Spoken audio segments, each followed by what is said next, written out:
sudah hafal surat Al-Buruj, ya kan? Dalam surat Al-Buruj di sana itu ada kisah yang sangat menarik. Kalau kita sampaikan kepada anak-anak itu, anak-anak dengerinnya itu luar biasa seksama gitu ya Bu ya.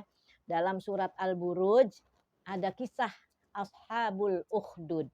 Ada pernah dengar kisah Ashabul Ukhdud? Ashabul Ukhdud itu adalah para ya orang-orang yang beriman yang masuk ke dalam parit. Parit itu isinya api yang menyala. Ada teringat ceritanya. Jadi ceritanya begini. Ada seorang raja, ya Bu. Raja ini raja yang mungkar, raja yang kufur, raja yang zalim. Nah, jadi raja ini punya tukang sihir, punya apa namanya? Ternyata kalau raja-raja itu punya tukang sihir Bu, yang akan menyihir orang yang menentang kekuasaannya, disihir supaya dia sakit, disihir supaya dia susah. Nah gitu, tukang sihir. Masih ingat Nabi Musa? Ada tukang sihirnya kan? Nah, jadi raja ini punya tukang sihir. Nanti dia membantu raja ini untuk mensukseskan keinginannya, ya. Mensukseskan apa yang diinginkan dengan kekuasaannya itu. Jadi tukang sihir ini sudah tua. Ternyata walaupun dia tukang sihir, dia tahu bahwa dia akan mati. Tuh Bu, tukang sihir aja tahu dia bakal mati. Dia nggak bisa mensihir dirinya supaya hidup selamanya, nggak bisa. Sehingga dia bilang sama raja, wahai raja, saya ini kayaknya udah tua. Harus ada yang menggantikan saya supaya nanti tidak ada maksudnya tidak ada tukang sihir lagi. Jadi saya akan mendidik orang yang akan menggantikan saya, yang nantinya raja bisa berjalan dengan kekuasaannya, kan gitu. Akhirnya apa yang dilakukan Bu? Dibuatlah sayembara. Ya kan, sayembara. Siapa yang mau berguru kepada tukang sihir dan akan dijadikan tukang sihir kerajaan. Tentu kalau tukang sihir kerajaan itu fasilitasnya banyak, duitnya juga gajinya besar kan gitu Bu.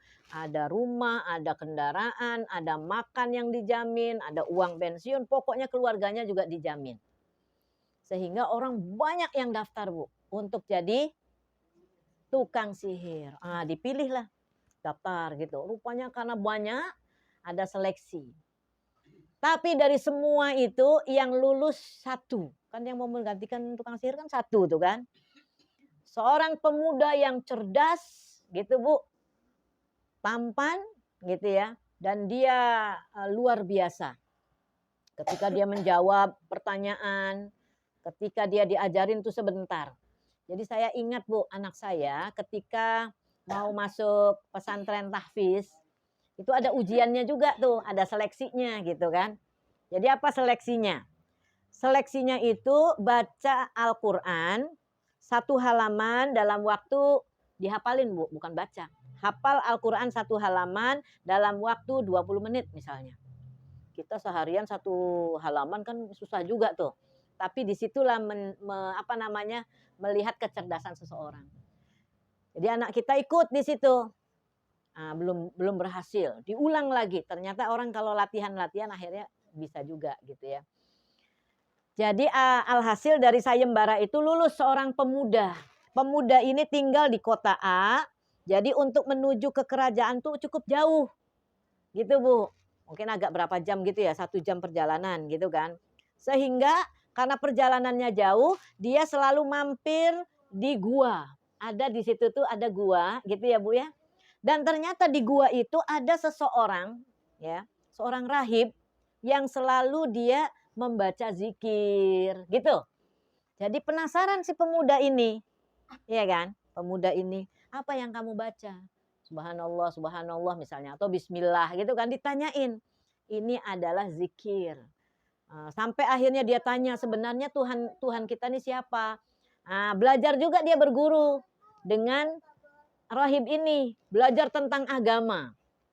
Jadi sebelum dia ke tukang sihir, dia belajar agama Islam nih. Jadi menyebabkan dia terlambat. Jadi dimarahi. Tapi si guru rahib ini ya, guru Islam ini, dia bilang sama anak muda ini, nanti kalau seandainya kamu terlambat, bilang aja kamu tertahan atau ditahan oleh keluargamu. Jadi alasannya begitu. Sehingga oh iyalah dimaklumi.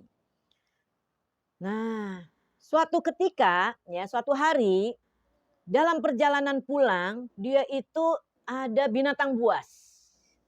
Terus dia bilang, saya ingin membuktikan, kan antara belajar dengan orang Islam, guru Islam, dengan tukang sihir, kan bingung, ilmunya kan berbeda tuh.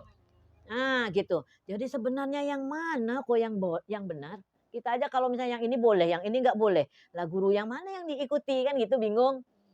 Nah, akhirnya ketika dia mendapati ada binatang buas gitu ya Bu, dia bilang saya ingin membuktikan hari ini mana ilmu yang benar itu. Dipraktekannya lah ilmu dari rahib ini Bu. Dia bilang kalau ada apa-apa bilang Bismillahirrahmanirrahim, kan gitu. Jadi dia bilang ya Allah itu ada binatang buas yang akan menghalangi saya dalam perjalanan saya. Kalau yang diajarkan oleh rahib ini adalah kebenaran ya Allah, kan gitu. Tolong bantu saya. Diambilnya lah batu, Bismillahirrahmanirrahim. Kena, mati binatang buas itu. Jadi hari-hari itu semakin yakin bahwa yang diajarkan oleh sang rahib itu adalah kebenaran. Akhirnya semakin rajin dia belajarnya. Tentu semakin terlambat di sini. Nah, jadi terdengarlah Bu. Gitu ya, bahwa dia ini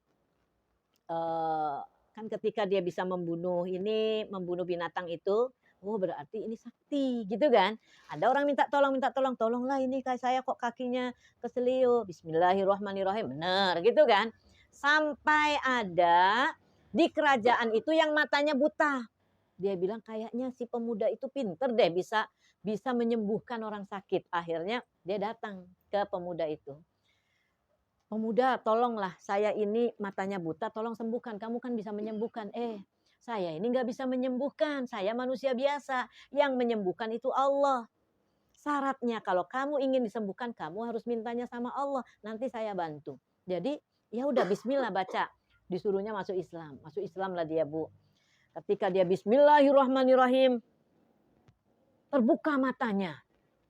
Sehingga pulang dia ke kerajaan, ya kan Bu, datang ke kerajaan itu, orang di kerajaan heran, loh kok kamu bisa melihat wajah matamu itu? Kan sebelumnya buta. Alhamdulillah Allah menyembuhkan.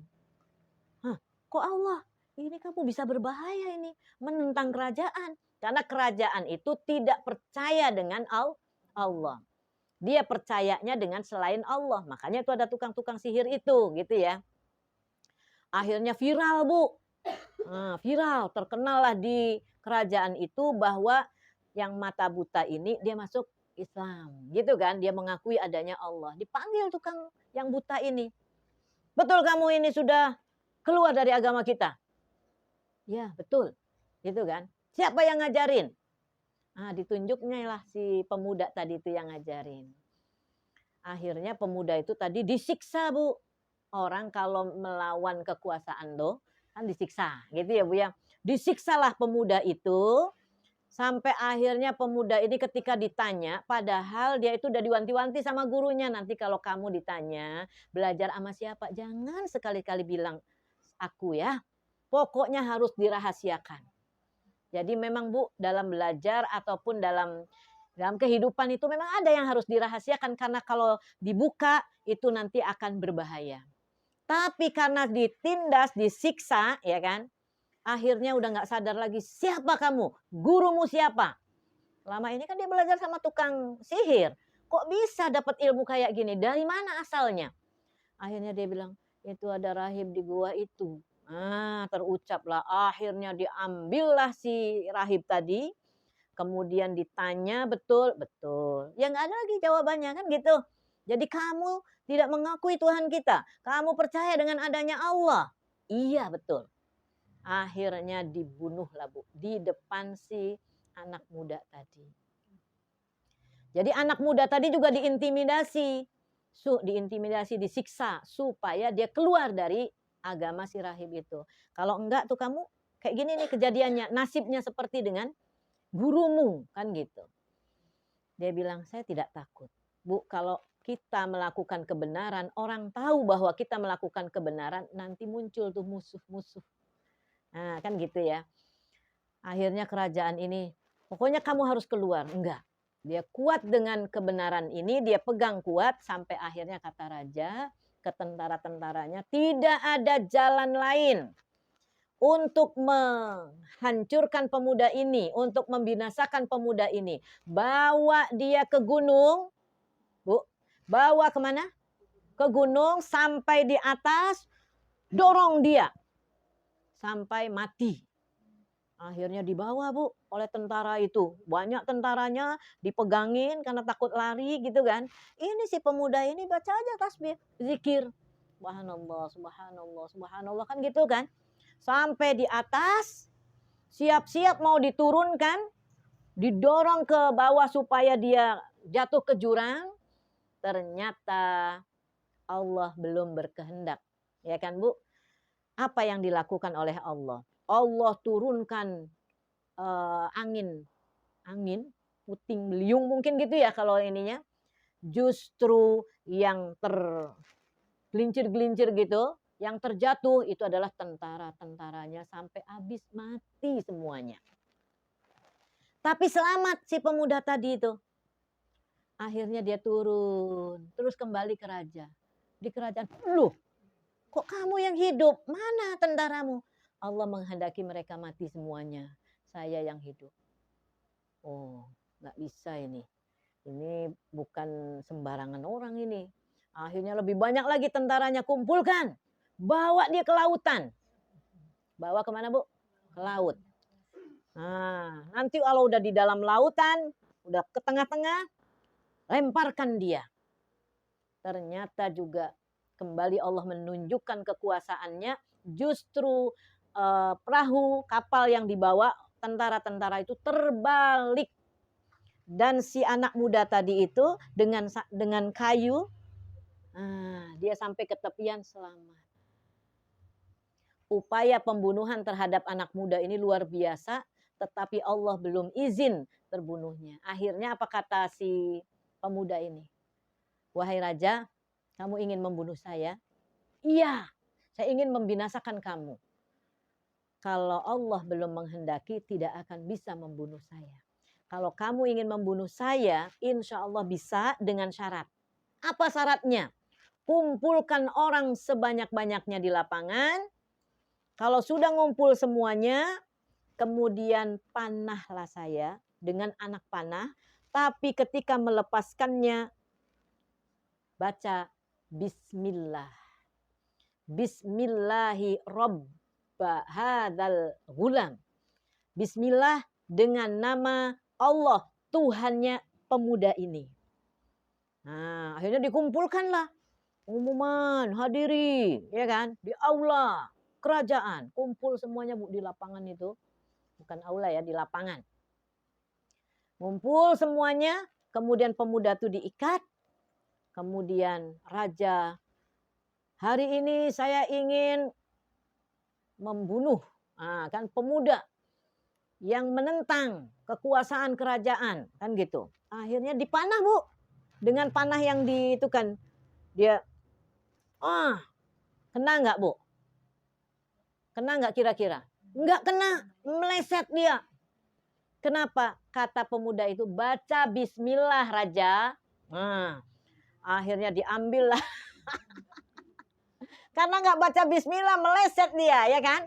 Akhirnya diambil lah tadi lagi. Barulah terpaksa dia bilang Bismillahirrahmanirrahim, mungkin gitu. Bismillahirrahmanirrahim. Langsung ke sini. Meninggal, Bu. Syahid dia mempertahankan kebenaran. Ternyata orang berduyun-duyun yang menyaksikan tadi itu, saya beriman, kami beriman kepada Tuhannya pemuda ini. Kami beriman kepada Tuhannya pemuda ini. Jadi raja heran, loh, kok malah berbalik, jadi ngikutin ini semua. Akhirnya dibuatlah parit yang besar, gitu Bu. Parit yang besar diisi api di dalamnya, kemudian ngasih ultimatum, siapa yang beriman kepada pemuda itu yang sudah mati, kata rajanya, akan dimasukkan ke dalam parit yang berisi api itu. Tuh Bu, siksaannya Bu, orang yang mempertahankan akidah itu. Dikasih kesempatan. Siapa yang gak ingin mati, ikut. Ya kan? Ikut keyakinan raja. Ikut agama raja. Tapi apa yang terjadi Bu? Kami percaya kepada Tuhannya pemuda ini. Ramai orang loncat ke dalam parit itu. Loncat, loncat. Semuanya hampir loncat ke dalam parit itu Bu. Terbakar dengan api yang menyala-nyala. Ada seorang ibu yang membawa anaknya. Ragu dia Bu. Ya Allah, gak tega rasanya. Kalau aku memikirkan diriku, mungkin aku sudah loncat. Tapi ini anak bayi, anak kecil punya masa depan panjang. Bagaimana ini? Kan gitu. Ternyata anak yang digendong itu Bu, yang masih bayi itu berbicara dia. Wahai ibu, kenapa ragu ibu? Jangan ragu. Ini kebenaran. Ayo kita loncat sama-sama. Gitu Bu bilangnya. Kadang kan banyak ibu-ibu pertimbangannya tidak ngikuti hati nurani karena anak. Ya gimana lagi anak, kan masa depan anak. Gitu ya. Ini karena anak, demi anak. Gitu. Ternyata anak ini kalau dia bisa berbicara dengan hati nuraninya, pasti hati nurani itu akan mengikuti kebenaran. Enggak ada yang namanya hati nurani tidak ikut dengan kebenaran. Akhirnya ibu tadi loncat beserta dengan anaknya. Itulah yang diceritakan dalam surat Al-Buruj, ya.